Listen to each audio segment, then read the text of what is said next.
एक बहू का संदेश आया कि महाराज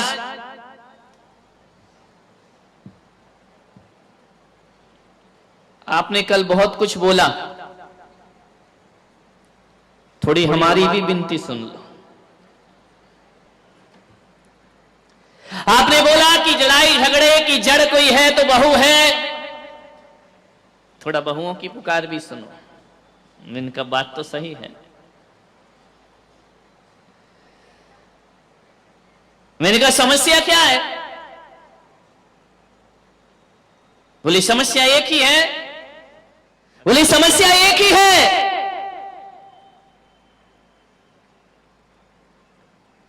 कि हमारी जो सासू है ना, वो मेरे बारे में अलग सोच रखती है, बहू के बारे में अलग सोच रखती है और बेटी के बारे में अलग सोच रखती है। समस्या यहां खड़ी हो जाया करती है। वह बहू के लिए कुछ और विचारधारा में जीती है और बेटी के लिए किसी और विचारधारा में जिया करती है। समझो थोड़ा सा। अम्माओ सुधर जाओ, गंगा नहाओ, ज्ञान की गंगा बह रही है। ध्यान रखिए। मैं बड़े बड़े ग्रंथों पर भी प्रवचन कर सकता हूं, मैं समयसार पे बोल सकता हूं, मैं गीता पे बोल सकता हूं, मैं महापुराण पे बोल सकता हूं, मैं कुरान पे बोल सकता हूं, लेकिन मुझे यह लगती है सबसे बड़ी मजबूरी कि आगम की बड़ी बड़ी बातें करने से पहले आदमी के जीवन में नैतिकता और व्यवहारिकता आना चाहिए। आदमी नैतिक और व्यवहारिक नहीं हुआ, आदमी ने यदि अपने जीवन को बदलने का प्रयास नहीं किया तो बड़े बड़े ग्रंथों से कोई क्रांति खड़ी होने वाली नहीं। पहले अपने घर को मंदिर बनाओ। एक बात बताओ, मंदिर में महिलाएं जाती हैं, आदमी भी जाते हैं, सूरत में तो बहुत ज्यादा जाते हैं। एक बात बताओ, मंदिर जाते हो कितनी देर रहते हो मंदिर में? ईमानदारी से बोलो, जोर से बोलो ना, जेल की थोड़ी पूछ रहा हूं। 10 मिनट काहे को जाते हो? भाई जा ही मत करो। हाँ, आधा घंटा। इस उम्र में तो 1 घंटा रहना चाहिए। ध्यान रखिए, आप मंदिर जाते हैं, आदमी 10 मिनट रुकता है, 15 मिनट रुकता है, 20 मिनट रुकता है, ज्यादा से ज्यादा 1 घंटा, और जोर लगा दो 1.5 घंटा, 2 घंटे अम्मा जी हुई तो। ध्यान रखना, जिस मंदिर में तुम जाते हो 1 घंटा उस मंदिर में रुकते हो और उस मंदिर को बहुत पवित्र बना करके रखा करते हो, मंदिर में शांति का वातावरण निर्मित करते हो, मंदिर का वातावरण बड़ा पवित्र और पूजनीय बना दिया करते हो। सूरत वालों में आपसे कह रहा हूं, जिस मंदिर में 1 घंटे रुकना है उसे पवित्र बनाते हो, और जिस घर में 23 घंटे रहना है उसे पवित्र क्यों नहीं बनाते हो? उसे मंदिर जैसा पावन क्यों नहीं बनाते हो? 1 घंटे वाले मंदिर की पवित्रताएं हैं, 23 घंटे वाले घर को अशांत क्यों बनाते हो? 1 घंटे जो आप मंदिर में सीखते हो उसे 23 घंटे जीवन में जीने का प्रयास करिए, तुम्हारा मंदिर जाना सार्थक और सफल हो जाएगा। 23 घंटे जियो। मंदिर पाठशाला है, घर प्रयोगशाला हुआ करती है। ध्यान रखिए, 1 घंटे मेरे प्रवचन सुन के मत सोचना कि हमारा कल्याण उद्धार हो जाएगा। जो 1 घंटे मैंने दिया है उसे 23 घंटे जीने का प्रयास करिए, जीवन आपका धन्य हो जाएगा। 23 घंटे जियो।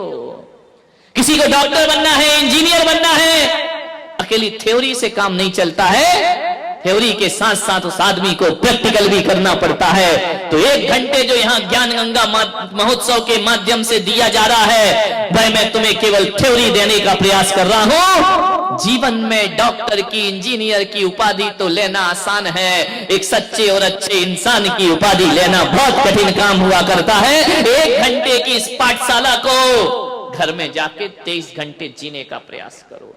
ये ज्ञान गंगा महोत्सव है।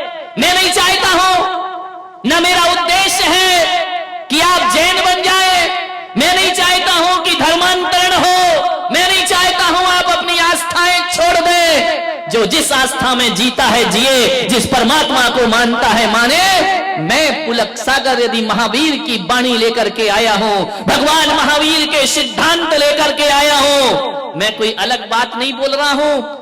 सिद्धांत भगवान महावीर के हैं और भाषा केवल मेरी है, और दृष्टांत महावीर के हैं, दृष्ट मेरा हुआ करता है। आपसे इतना ही निवेदन है, महावीर की ही बातें हैं ये।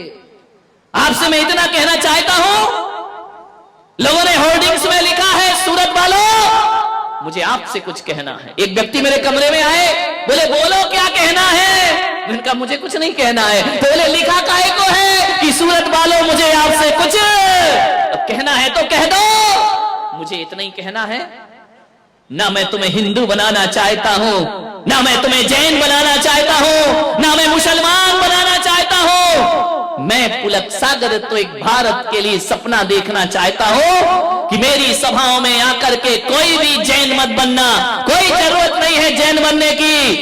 लेकिन मैं इतना निवेदन करूंगा, मैं तुम्हें जैन बनाना तो नहीं चाहता हूं, लेकिन मैं तुम्हें अच्छा मैन बनाना चाहता हूं। और जो अच्छा मैन बन जाता है वो दुनिया में हकीकत जैन हुआ। जैन कौन? जो अच्छा मैन है। और जो अच्छा मैन नहीं है वह जैन होकर भी जैन नहीं हो सकता है। ध्यान रखिए, मैं जैन नहीं मैन बनाने आया हूं। ध्यान रखना, जीवन को बदलने का प्रयास करो। क्रांतियां हो रही हैं देश में, क्या कर सकते हो? अब जैसी भाग्य में लिखी है वही प्राप्त। संतान में कुछ नहीं कर सकते हो आप, लेकिन एक बात मैं कह रहा हूं, 60% दुखों से बचाती है पत्नी। और यदि पत्नी 60% दुखों से हमें बचाती है, तकलीफों से बचाती है, तो मैं पुलक सागर बड़े विश्वास के साथ कह रहा हूं कि मित्र 80% तकलीफों से हमें बचाया करता है। मित्र का हाथ हमारे जीवन में ज्यादा होता है, दोस्त ज्यादा साथ देता है। क्योंकि दोस्त तो तब भी था जब पत्नी नहीं थी, दोस्त आज भी है जब पत्नी नहीं है। दोस्तों को बहुत सोच समझ के बनाने का प्रयास करिए, 80% दुखों से बचाएगा। और यदि गलत दोस्त मिल गया, जिंदगी को बर्बाद करके चला जाएगा। एक दोस्त हमारे जीवन में जरूर होना चाहिए।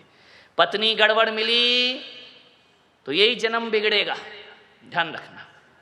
पत्नी गड़बड़ मिली तो यही जन्म बिगड़ेगा।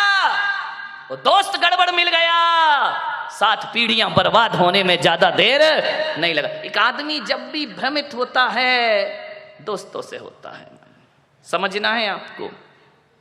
दोस्ती इतनी आसान नहीं है। और एक बात याद रखना, दोस्ती के बिना कोई जिंदगी भी तो नहीं है। कोई है यहां पर जिसके कोई मित्र ना हो? है? हाथ उठा जिसका कोई दोस्त ना हो। आजकल तो दोस्तों की कमी नहीं है।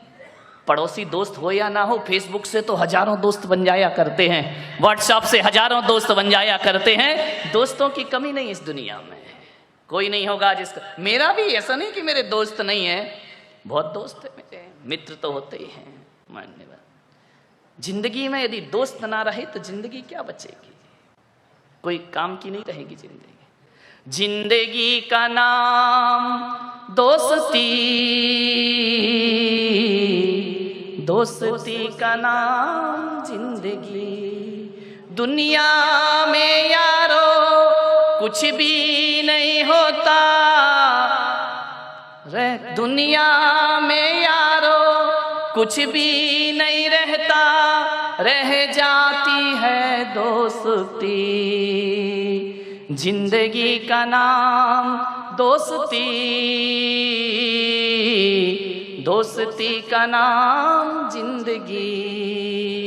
दौलत कमाई कुछ न कमाया, शोहरत कमाई कुछ न कमाया। दुनिया में उसने सब कुछ कमाया, जिसने कमाई दोस्ती। जिंदगी का नाम दोस्ती, दोस्ती का नाम जिंदगी। जिंदगी है तो दोस्ती है, दोस्ती है तो जिंदगी है। सब मिले और दोस्त ना मिले तो जीना दुश्वार हो जाता है।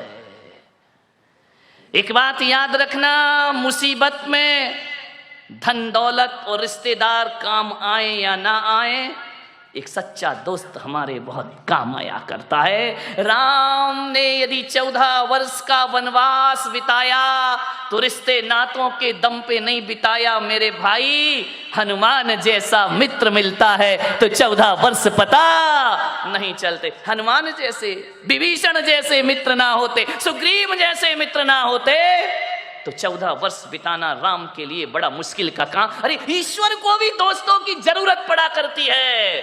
नारायण कृष्ण को भी सुदामा जैसा मित्र मिल जाता है तो जीवन धन्यता को प्राप्त हो जाता है। मान लो दोस्त तो सबको चाहिए दुनिया में, हर रिश्तों में मिठास आ जाएगी।